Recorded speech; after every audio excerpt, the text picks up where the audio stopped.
오늘 본문은 엘리사의 사역이 본격적으로 시작하는 장면입니다.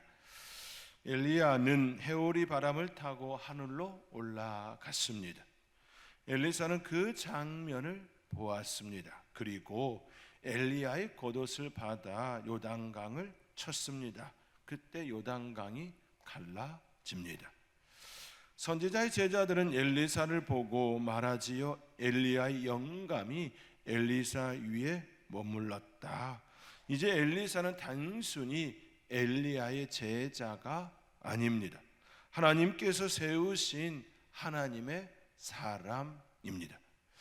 엘리야의 뒤를 이어 하나님의 말씀을 전하고 하나님의 권위를 드러낼 선지자로 세우셨습니다. 그런데 하나님은 엘리사의 사역이 어떤 사역인지 두 사건을 통하여 너무나도 분명하게 드러냅니다. 하나는 열리고에서 물을 고친 사건이고, 또 다른 하나는 베델에서 엘리야를 조롱한 자들에게 임한 심판의 사건입니다. 이 두 사건은 너무 다릅니다. 여리고에서는 물이 고쳐지고 생명이 회복됩니다. 회복의 역사입니다. 베델에서는 조롱한 자들에게 저주와 심판이 임합니다. 심판이지요. 여리고에서는 축복이 나타나고 베델에서는 저주가 나타났습니다. 그리고 여리고 사람들은 엘리야에게 나왔고, 베델에 있는 아이들은 엘리사를 조롱했습니다. 너무 다른 모습입니다. 본문은 우리에게 매우 분명한 메시지를 줍니다. 같은 하나님의 사람 엘리사를 만났지만 결과는 너무 달랐습니다. 왜 이런 현상이 일어났습니까? 왜 그렇습니까? 하나님의 능력이 달라서가 아닙니다. 말씀의 권위가 달라서도 아닙니다. 말씀을 대하는 사람들의 태도가 달랐기 때문입니다. 엘리사에게 대하는 그들의 태도가 달랐습니다. 오늘 본문의 중심의 말씀은 바로 21절입니다. 우리 함께 오늘 본문 21절의 말씀 함께 읽겠습니다. 엘리사가 물 근원으로 나아가서 소금을 그 가운데에 던지며 이르되 여호와의 말씀이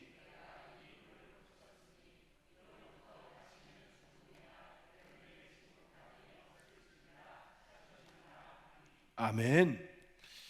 엘리사가 고친 것이 아니지요, 소금이 고친 것도 아닙니다. 새 그릇이 고친 것도 물론 아니지요. 여호와의 말씀이 고쳤습니다. 21절에 있는 말씀과 같이 여호와의 말씀이 내가 이 물을 고쳤으니 라고 말씀합니다. 하나님께서 말씀하시고 그 말씀대로 그 물이 고쳐졌습니다. 이 말씀을 중심으로 오늘 우리는 엘리사의 두 기적을 대조하여 보려고 합니다. 여리고와 베델이 무엇을 상징하는지, 축복과 저주가 어떻게 갈라지는지, 엘리사를 대하는 사람들의 모습 속에서 오늘 우리의 신앙이 또 어떠해야 하는지에 대하여 함께 나누고자 합니다. 먼저 본문은 여리고와 베델을 대조합니다. 여리고는 이스라엘 역사에서 특별한 성읍입니다. 여호수아 시대에 이스라엘 백성이 가나안 땅에 들어갔을 때 가장 먼저 마주한 성읍이 여리고입니다. 여리고는 견고한 성읍이었습니다. 한 겹으로 되어진 것이 아니라 두 겹으로 이루어진 그런 성이었습니다. 인간의 힘으로 무너뜨리기 어려운 성이었습니다. 그러나 하나님께서 그 성을 무너뜨리셨지요. 이스라엘 백성이 칼과 창으로 무너뜨린 것이 아닙니다. 하나님의 말씀에 순종하여 성을 한 바퀴 한 바퀴 한 바퀴 그렇게 유기를 들고 일곱째 날에 7바퀴를 돌고 하나님의 말씀대로 그들이 소리 질렀을 때에 그 성이 무너졌습니다. 그들이 소리 질러서가 아니라 하나님의 말씀대로 순종한 그 결과가 무너짐이었습니다. 그 여호수아는 여리고를 다시 건축하는 자에게 저주가 있을 것이라 말씀하지요. 선언합니다. 그리고 훗날 아합 시대에 히엘이라는 사람이 여리고를 다시 건축하다가 그 저주가 실제로 이루어졌습니다. 그러므로 여리고는 단순한 도시가 아닙니다. 여리고는 불순종의 기억, 무너짐의 기억, 저주의 흔적을 가진 성읍입니다. 아합 시대에 히엘이라는 사람이 여리고를 다시 건축한 그 사건은 지금 오늘 본문에 등장한 그 시간과 불과 얼마 떨어지지가 않습니다. 아주 오래전 그들의 머릿속에 기억이 희미할 정도로 오래된 사건이 아닙니다. 그렇기에 그들의 머릿속에 그들의 기억 속에 여리고는 하나님께서 무너뜨린 성읍 사람들 또 인간이 다시 세우라 하였을 때에 무너짐을 당한 그런 기억이 있는 여리고 성입니다. 그런데 오늘 본문에서 그 여리고 사람들이 엘리사에게 나아옵니다. 19절입니다. 우리 함께 19절의 말씀 함께 읽겠습니다. 그 성읍 사람들이 엘리사에게 말하되 우리 주인께서 보시는 바와 같이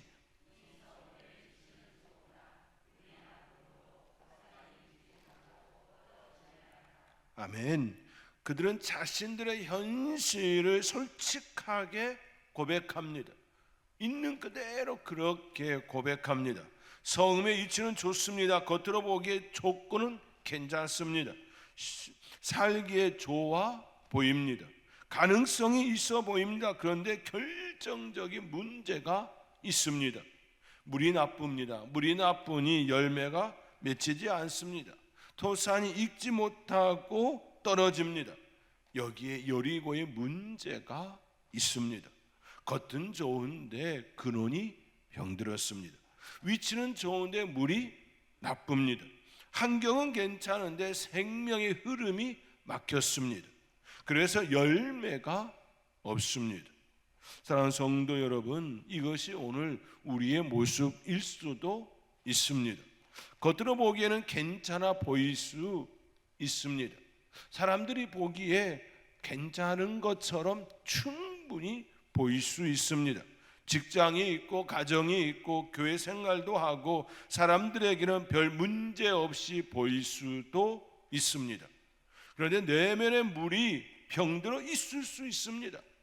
마음의 근원이 오염되어 있을 수 있습니다. 신앙의 샘이 말라 있을 수 있습니다. 겉으로는 괜찮아 보이는데 내 안에 깊은 샘의 그 근원이 올라오지를 않는 겁니다. 말씀의 은혜가 없고 괴롭고 힘든 그 삶이 내 안에서 계속해서 나를 괴롭힐 수 있습니다. 겉으로는 평안해 보여도 속에는 불안이 있고 겉으로는 웃고 있어도 속에는 원망과 상처가 있고 겉으로는 신앙생활을 하는 것 같아도 하나님을 향한 마음의 근원이 메말라 있을 수 있습니다. 충분히 좋은 것처럼 보이게 할 수도 있고 그렇게 살아낼 수도 있습니다. 그런데 속이 그렇지 않은 경우도 많습니다. 여리고 사람들은 그것을 감추지 않았습니다. 우리 성읍은 위치는 좋지만 물이 나쁩니다. 그들은 문제를 인정합니다. 그리고 하나님의 사람 엘리야에게 나와 왔습니다. 반대로 베델은 어떻습니까? 베델은 이름부터 참 거룩합니다. 베델은 하나님의 집이라는 뜻입니다. 하나님의 집. 이름부터 얼마나 거룩합니까? 야곱이 형 에서를 피해 도망하던 길에 돌베개를 베고 자다가 꿈속에서 하늘에 닿은 사닥다리를 보았던 곳입니다. 그곳에서 하나님은 야곱에게 약속하시지요. 야곱이 깨어나 말합니다. 이곳은 하나님의 집이요 하늘의 문이로다. 그래서 그곳 이름을 베델이라 칭하였습니다. 그런데 시간이 흐르면서 베델이 변질됩니다. 북이스라엘 여로보암 왕은 백성들이 예루살렘 성전으로 내려가는 것을 막기 위하여 베델과 단의 금송아지를 세웠습니다. 그리고 이는 너희를 애굽 땅에서 인도하여 올린 너희의 신이라 그렇게 말하지요. 하나님의 집이라는 이름을 가진 베델이 우상 숭배의 중심지가 되었습니다. 하나님의 집이라 일컬음 받는 그곳이 우상 숭배의 중심지, 애곡되어지고 변질되어진 그 장소가 되었습니다. 이름은 베델입니다. 뜻은 하나님의 집입니다. 그러나 현실은 하나님의 말씀을 떠난 자리입니다. 거룩한 이름은 남았습니다. 그러나 거룩한 경외는 사라졌습니다. 하나님을 두려워하는 그 마음은 사라졌습니다. 신앙의 전통은 남았습니다. 그러나 하나님을 향한 순종은 무너졌습니다. 그 현실이 오늘 본문에서 드러납니다. 엘리사가 베델로 올라가자 성읍에서 작은 아이들이 나와 엘리사를 조롱합니다. 대머리에 올라가라, 대머리에 올라가라, 올라가라 외칩니다. 이것은 단순한 예모 놀림이 아닙니다. 그들은 엘리사를 조롱합니다. 엘리사의 선지자 고니, 그 고니를 조롱합니다. 특히 올라가라 올라가라 이 말은 앞에서 엘리야가 하늘로 올라간 사건을 비웃는 말로 볼 수 있습니다. 너도 너 스승처럼 올라가 보라고, 한번 증명해봐 라는 뜻이지요. 너가 정말 하나님의 사람이라면 한번 올라가 봐 라고 하는 그 의미입니다. 이런 조롱의 의미가 그 안에 담겼습니다. 하나님의 사람에 대하여, 그것도 어린 아이들이 입에 담지 말아야 할 말을 담았습니다. 아이들이 그들의 입에 그런 말을 담았다면 누구에서 배웠을까요? 누구에게서 배웠을까요? 그렇지요. 그 땅에 있는 어른들이 신앙을 버리고 하나님의 사람들을 함부로 하는 그 모습이 그 아이들에게 드러난 사건이지요. 결국 베델의 사람들은 엘리사를 통하여 나타나는 하나님의 권위를 보지 못했습니다. 하나님을 보지 못했습니다. 하나님의 말씀을 전하는 자를 알아보지 못했습니다. 그들은 하나님의 사람을 조롱했고 그를 보내신 하나님을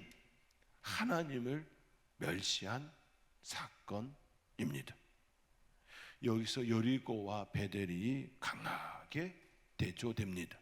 여리고는 저주의 기억이 있는 성읍이었습니다. 그러나 회복을 경험합니다. 베델은 하나님의 집이라는 거룩한 이름을 가진 성읍이었지만 심판을, 저주를 경험합니다. 여리고는 문제를 인정하였지만 베델은 말씀을 조롱하였습니다. 여리고는 엘리사를 하나님의 사람으로 대했습니다. 그러나 베델은 엘리사를 없인 여겼습니다.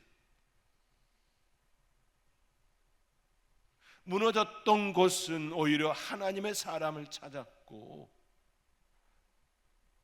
하나님을 만났던 거룩한 그 땅의 사람들은 오히려 하나님의 사람을 조롱하였습니다. 이 대저가 우리에게 말하는 것은 너무 선명합니다. 하나님 앞에서는 장소의 이름보다 말씀 앞에 태도가 중요함을 가르칩니다. 과거가 아니라 현재 지금 우리의 모습이 어떠한가를 먼저 말씀합니다. 과거의 이름이 우리를 살리는 것이 아닙니다. 과거의 역사가 우리를 살리는 것이 아닙니다. 신앙의 전통이 우리를 자동으로 지켜주는 것이 아닙니다. 교회라는 이름, 성도라는 이름, 직분이라는 이름이 우리를 무조건 안전하게 하는 것이 아닙니다. 저주의 흔적이 있는 여리고라 할지라도, 무너짐을 경험한 여리고라 할지라도 겸손이 나오면 회복됩니다. 그러나 하나님의 집이라는 이름을 가진 베델이라도 말씀을 멸시하면 심판을 면할 수 없습니다. 오늘 우리도 물어야 합니다. 나는 여리고입니까? 베델입니까? 과거의 여리고 과거의 베델이 아닌 지금 현재 내가 하나님 앞에서 어떤 모습입니까?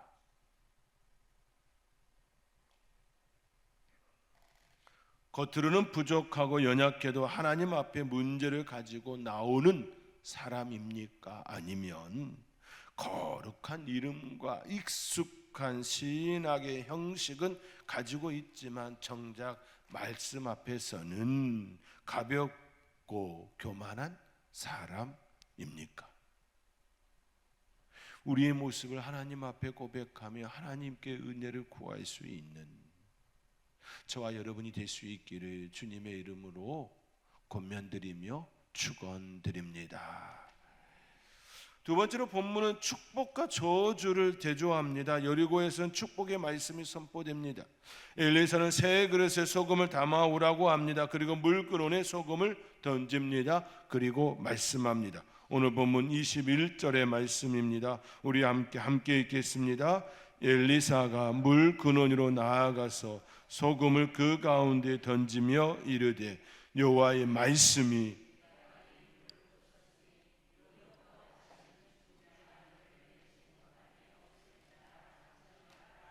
아멘. 이 말씀에는 두 가지 축복이 들어 있습니다.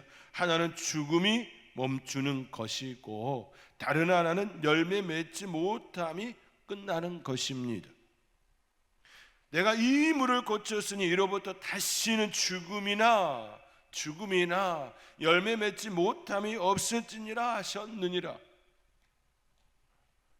죽음이 멈추는 것, 다른 하나는 열매 맺지 못함이 끝나는 것, 이제 열매 맺는 삶이 시작됨입니다. 물이 나쁘면 죽음이 옵니다. 물이 나쁘면 땅이 열매를 맺지 못합니다. 그런데 하나님께서 물을 고치시자 죽음의 흐름이 멈추고 열매 없는 삶이 회복됩니다. 여기서 중요한 것은 엘리사가 물 근원으로 나아갔다라는 것이지요. 그는 겉으로 드러난 현상만 다루지 않았습니다. 열매가 떨어지는 것만 문제 삼지 않았습니다.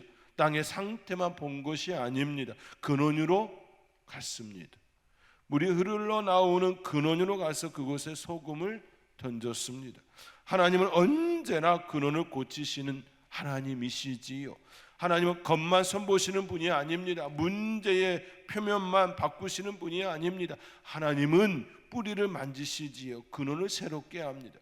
우리의 근원을 새롭게 하시지요. 우리의 삶도 마찬가지지요. 말에 문제가 반복된다면 단순히 말을 조심하는 것만으로는 충분하지가 않습니다. 마음의 근원이 고쳐져야 합니다. 마음의 평안이 있어야지요. 마음의 여유가 있어야지요. 마음에 좋은 것을 담아야지요.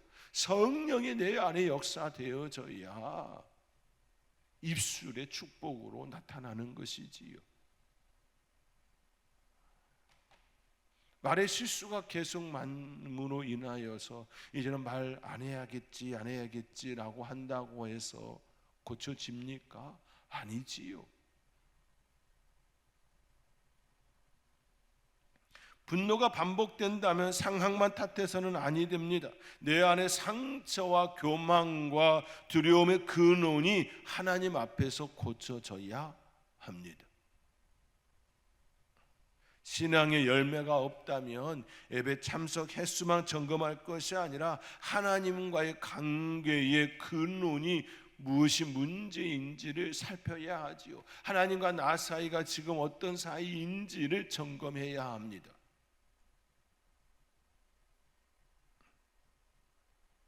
신앙의 열매는 예수님께서 말씀하신 것과 같이 예수님은 포도나무이시고 우리는 가지이기에 붙어 있는지 그렇지 않은지가 우선입니다. 붙어 있으면 열매를 맺습니다. 말씀이 공급되어지고 생명이 공급되어지고 능력이 공급되어지기에 열매를 맺습니다. 열매의 모양은 너무 다양하지요. 열매의 모습은 너무나도 다양합니다.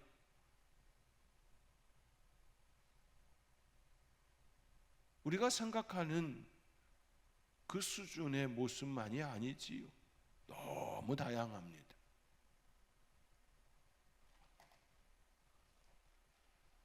여리고의 문제는 위치가 아니었습니다. 물이었습니다. 우리의 문제도 환경이 전부가 아닐 수 있습니다. 사람 때문만이 아닐 수 있습니다. 조건 때문만이 아닐 수 있습니다. 문제의 근원의 문제일 수 있습니다.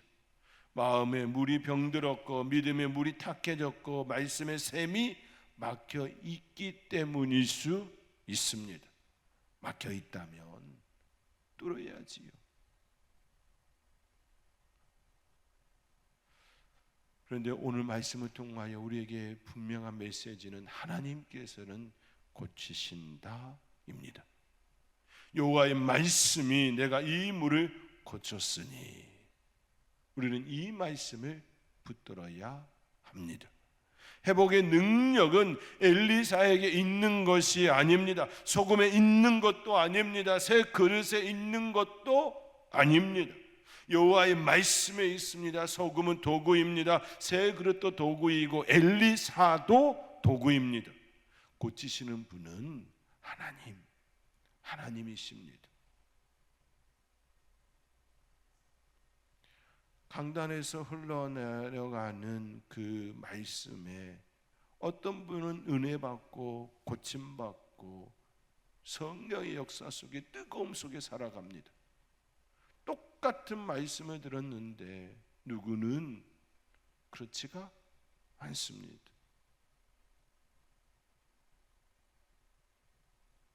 받음의 태도가 다름이지요.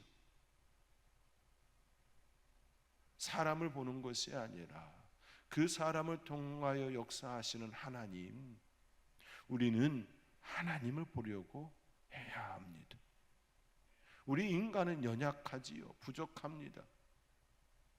저가 완전할까요? 아니요, 그렇지 않습니다. 결코 그렇지가 않습니다. 부족한 면도 굉장히 많습니다. 그래서 저는 기도합니다. 하나님, 저의 부족한 면으로 인하여 상도들에게 상처가 되지 않기를 원합니다. 저의 못난 모습으로 인하여 그들이 힘들어지지 않기를 원합니다. 나를 사용하시는 하나님, 그 하나님을 온전히 만나기를 원합니다. 그렇지 않습니까? 그렇게 해야지요. 그래야 되는 것이지요.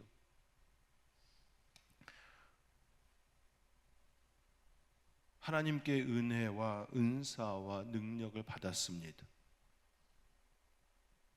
그런데요, 그것도요, 하나님께서 사용해 주시니 감사한 제목인 거지요. 그렇다고 그것을 자랑할 수 있습니까? 아니요. 자랑할 것 하나도 없습니다. 그저 쓰임에 감사할 뿐이지요. 우리 모두의 모습이 그렇지 않습니까? 그래야 되는 것이고요.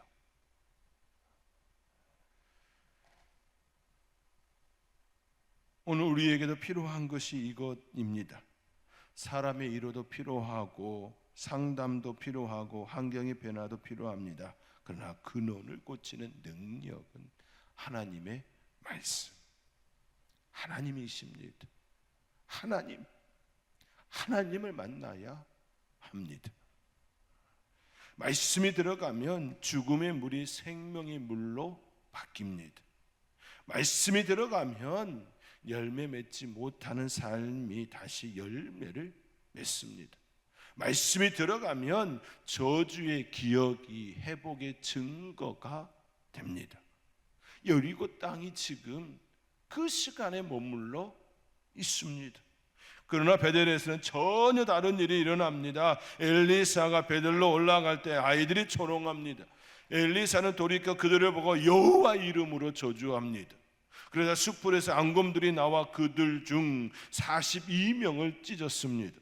이 장면은 매우 무겁고 두려운 본문입니다. 오늘 우리의 정서로 보면 이해하기 어렵고 불편하게 느껴질 수 있습니다. 그러나 이 사건을 엘리사의 개인적인 분노나 보복으로 보면 아니 되지요.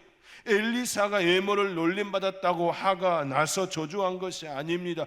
본문은 분명히 여호와의 이름으로 저주했다 언급합니다.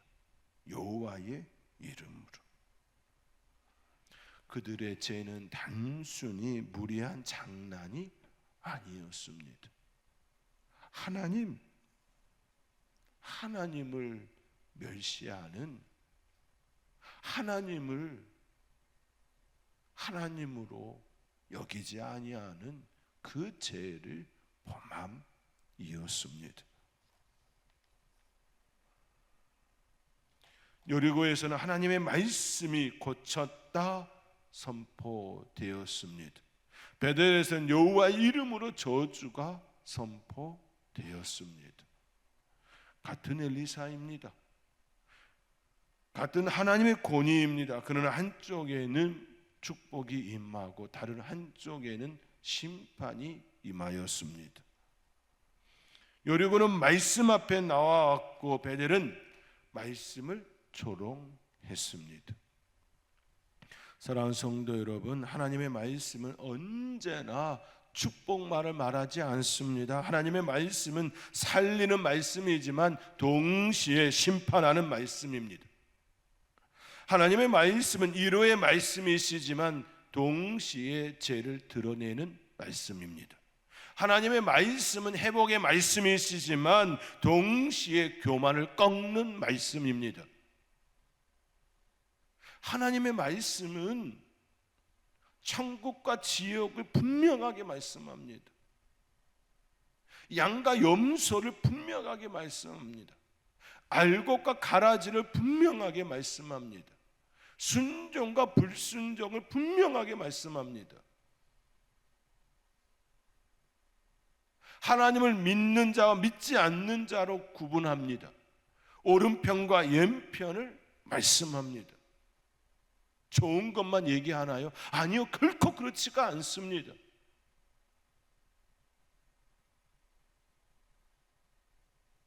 그렇기에 은혜의 말씀이지만 무섭고 두려운 말씀입니다. 우리가 왜 하나님 앞에 겸손히 나아가야 합니까? 우리 하나님은 좋은 분이시기도 하지만 죄를 싫어하시는, 심판하시는 하나님이시기 때문입니다. 매를 드실 때에 엄하게 되시는 분이십니다. 마냥 좋은 친구와 같은 아버지 그 모습으로만 우리에게 다가오지를 않습니다. 깨닫게 하기 위하여, 바로 서기 위하여, 천국으로 온전히 잘 인도함 받게 하기 위하여 때로는 지팡이와 막대기를 같이 듭니다. 다윗의 삶을 한번 생각해 보시기 바랍니다. 항상 좋았나요? 아니요. 그가 죄를 지었을 때에 하나님은 그를 가차없이 왕의 자리에서 내쫓으셨습니다. 쫓겨다니는 그 자리에까지 나아감이 되었습니다. 그럼에도 불구하고 다윗이 무엇이라 고백합니까? 여호와는 나의 목자시니 내가 부족함이 없으다. 없다고 말씀합니다. 항상 좋은 것만을 주셨기 때문에 그렇게 고백하는 것이 아니지요. 결코 그렇지가 않습니다. 그럼에도 그렇게 고백할 수 있는 이유는 사랑하시기 때문에, 우리를 사랑하시기 때문에. 축복과 저주는 먼 곳에서 갈라짐이 아닙니다. 말씀 앞에서 갈라집니다. 말씀을 듣는 태도에서 갈라집니다.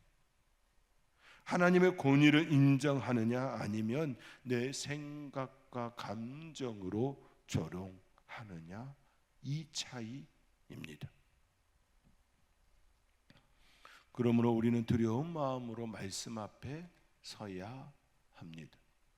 저와 여러분의 삶의 자리에 늘 말씀 앞에 내 자신을 내려놓고, 하나님 오늘도 말씀 앞에 섭니다. 말씀이 나를 깨우고 이끌어갈 수 있도록 하나님 겸손함으로만 반응하는 저희들 되게 하여 주시옵소서라고 기도하며 은혜를 구하며 살아가는 저와 여러분이 될 수 있기를 주님의 이름으로 축원드립니다.